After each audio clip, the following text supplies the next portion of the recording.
lugar na ito ay di lang sagana sa likas na magagandang tanawin, kundi ang lugar na to guys ay yung pangunahin nilang hanap buhay yung pagiging farmers o farming guys, no? Nagtatanim sila ng iba't ibang gulay at siguro may mga prutas din.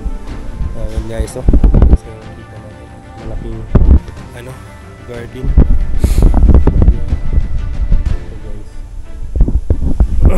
Napakatahimik ng lugar. Siyempre malamig yung klima.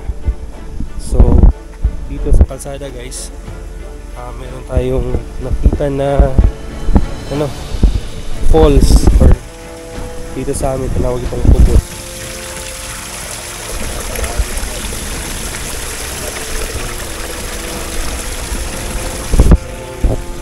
Ito kasagana yung Kabintan or Moxie.